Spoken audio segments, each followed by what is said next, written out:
রাজ্যের বিভিন্ন নদী থেকে বালি চুরির বিরুদ্ধে সম্প্রতি ক্ষোভ প্রকাশ করেছিলেন মুখ্যমন্ত্রী মমতা বন্দ্যোপাধ্যায়। মুখ্যমন্ত্রীর ক্ষোভ প্রকাশের পরই বালি চুরির বিরুদ্ধে অভিযানে নামে প্রশাসন। মঙ্গলবার উত্তর দিনাজপুরে চোপড়া ব্লকের ডাউক নদীর একাধিক ঘাটে চোপড়া থানার পুলিশকে সঙ্গে নিয়ে বিডিও, ভূমি ও ভূমি সংস্কার দপ্তরের আধিকারিকেরা অভিযান চালায়। চোপড়া নারায়ণপুর ঘাটে অবৈধভাবে বালি তোলার বেশ কিছু সরঞ্জাম পুলিশ বাজেয়াপ্ত করেছে। রাতের অন্ধকারে গ্রামবাসীদের সহায়তা নিয়ে কেউ বা কারা বালি তুলতে এলে প্রশাসন তাদের বিরুদ্ধে আইনত পদক্ষেপ গ্রহণ করা হবে বলে সতর্ক করা হয়েছে পুলিশের তরফে।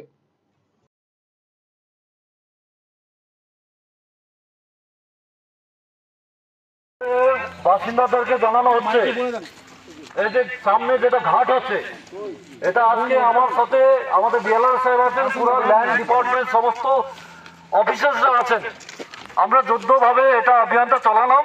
আর এটা আপনাদেরকে জানানো চাচ্ছে কি এই ঘাটটা পুরোপুরি বেআইনি। আর যদি এখান থেকে যদি কেউ বালি তুলে বালি তোলা যদি ধরে, তাহলে আমরা আইনগতভাবে স্ট্রিক্ট কারবাই করার বাধ্য থাকবো।